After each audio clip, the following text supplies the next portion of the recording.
All right, thanks so much. Thanks, Bert, for having us. Thanks so much for coming. So I'm Mark Ruthman at the American Academy of Pediatrics, managing digital publishing. Just want to put it on the Sorry. Yes, thanks. out there. Thanks. I can do it. Yeah. So definitely agree with a lot of the things that others have said, of course, especially some, what people say they do versus what they actually do. Definitely a firm believer in looking to that. So that's some of the things I'm going to be talking about. How are we getting people? How do people discover our content? And, how do we bring them in? But if you turn your heads, that's kind of like the sort of sales funnel thing, but not every member of the enterprise crew is going to come all the way into the planet. Different people are fine with different things, and that's where they're going to stop. So, for someone, seeing your Facebook post is going to be enough. For someone else, they're going to click and various things like that. So how do you make sure that every step along the way is valuable for you and valuable for them? And that certainly gets into what they can do at that spot, how they're finding it, and like others were saying, that can be different for different types of people based on where they are. It could be different for the same person depending on what context they're in. And so as you look at how people are coming to you, how people are finding you, whether it's passive things that happens for every article, like Google and Google Scholar, or whether it's things that you are curating, like things that you promote through things like TrendMD and Facebook, looking at how that is serving your needs and how much you want to put into that and how you're finding your audience and they're finding you. One thing I meant to mention in the beginning, so a lot of people are thinking of discovering in terms of how people are discovering your content, but this is also how you're discovering people by means of your content and what you can learn about them and what you can learn about who's interested that can help you find other markets, other verticals, other contexts that you might not have known were interested.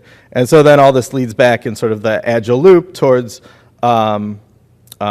changing things, tweaking things, designing and redesigning how you're presenting yourselves, whether on your core platform or through other platforms as you're finding people where they are. So some of the things one of the reasons we were doing this was gathering some information towards some redesign things that we're working on, hopefully for late summer, for our site. And as people were saying in the study, people aren't going to the homepage as much. That's very true for us. However, there's so much of a sort of first impression for those who do start there, as well as the people who do come here tend to be people who have multiple journal subscriptions, tend to be members. There's a lot of reasons why we want to improve things for that audience. So these these dashboards are from Google Data Studio. If you're not familiar with it, it's a great tool. And so the sort of bottom one is for everything, and then the upper one is filtered to, in this case, the homepage. So we were just sort of looking at how the people coming to these certain types of pages differ from the core audience. So again, that this is people who go the deepest into it, spend the most time on the site, and what their needs are, how we can look to better surface new things across each of the journals, keep the site fresh through sort of a combination of curated and automated things that we can do here. Then when you look at table of contents page entrances, what that type of person looks like. And, again, small part of overall sessions, but then, what these people are doing and where this is a good opportunity to get people to spend more time, have deeper engagement with the journal, learn more about all the things that are across the journal and not just what happens to be in the TOC of the current issue. And then article entrances, of course, the most, because you get anyone from Google and things like that. For here you can see the nice TrendMD widget, which we used to have at the bottom of the page, and now we have in the right rail, which has been great for visibility. So looking at what these types of users are typically doing, and of course here is the biggest potential if we can improve more discovery of getting them to other articles, especially as this is can be more passive things. So making sure if maybe they landed on an older article, or make sure they can see, oh, well, there's updates to this, there's better version, there's new related things, again, through combination of sort of editorial and automated things. So then as we were looking at it in terms of discovery, looking at what the differences are for sort of the more passive one-size-fits-all. Like Bert was saying, everyone's doing SEO, so you have to do SEO. So it's great that those numbers are growing, but then also looking at what we're doing in some of the more intentional things that we're doing and the curational things. And I thought that was interesting, the comment about people saying they don't like email. Maybe I think if I'm filling out a survey, I'm going to say I don't like email too, because then I think they're going to send me a bunch of emails. But in fact, people are clicking on these things and having that push in front of them, and maybe that's a sort of a nuisance factor too. But they are clicking on those, and and quite appreciate that curation. And as these get more and more relevant, even more so. And one of the things that I was taking a look at with Data Studio, how do different types of referral sources, how do those people look different? So that was one of the things I was taking a look at there. And then, so getting back to e-alerts and sort of measuring, we have these dashboards also through Google Analytics to take a look, and we have a combination of things that we push to ourselves through monthly dashboard emails, as well as things that we sort of set parameters to alert us if something novel happens. And so then in the middle is the curated email that we have. We have what we call Journal Insights. So Pediatrics, our flagship journal, we do 2 of those a month, and then our other journals, we do 1 per month.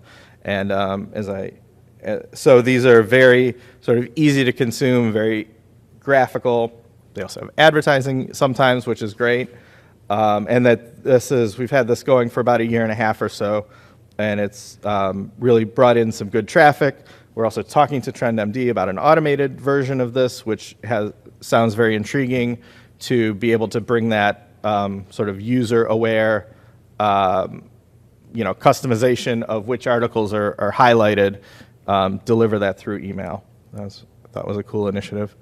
One of the things to give yourselves things to talk to in all these email alerts and Facebook posts and things like that are things to celebrate about yourself. So, here are things we did, compiling some of the best articles of the previous year, and we had the lead editors make videos about them.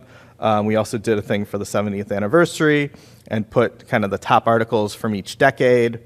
And then we have some new initiatives. We have a video abstracts initiative where we're inviting authors to do 3 to 5 minute video summaries, which we are then putting on the site, embedded in the article, but then we're also taking 1 minute kind of teasers of those and posting those directly to like Facebook and Instagram. And authors have been extremely excited about this, and also the viewing has been really good about that. But interestingly enough, getting to the discovery, we have plenty of people who are just viewing it on Facebook, and that's kind of all that they want at that time, versus the amount of people who are viewing it on the platform, whether within the article itself or on this compilation page here.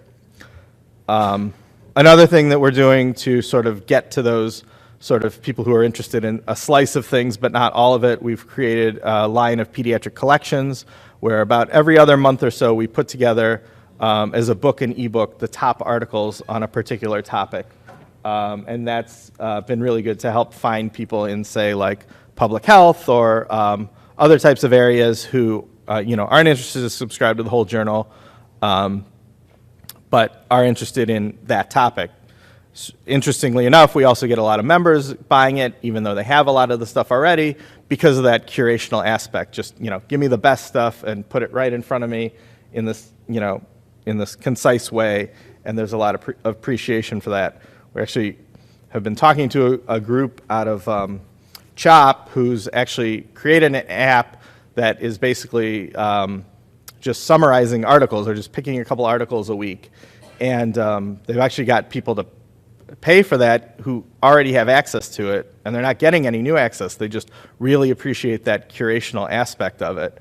The other interesting thing is that they're writing these things, and we said, oh, did you know we have these video abstracts, and we have blog posts, and we have news articles that do exactly that, so you don't have to reinvent the wheel. And so that just, you know, we put so much stuff out there, as Bert was saying, you know, how do you make sure that people know everything that's available to them and sort of get that full appreciation, especially, you know, if it comes time to subscription renewal or membership renewal, you know, make sure they know everything that they're getting through being with you and appreciate that. But then no matter what you do, you get these crazy outliers. So this is an article that just got picked up on the news that we can take no credit for, but really just blew up about e-cigarettes and lung infections. And so the other thing, you know, how do you react to that and help further that when that kind of thing does happen?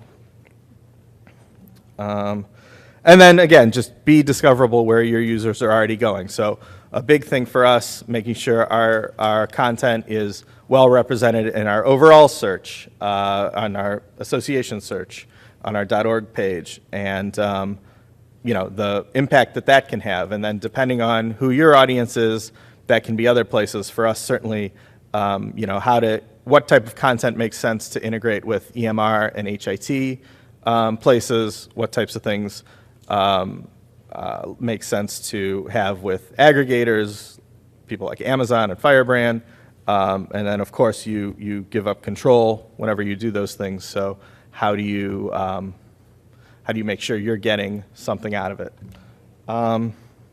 So I think we're pretty. Oh, that was the last one. Perfect. All right. Thank you.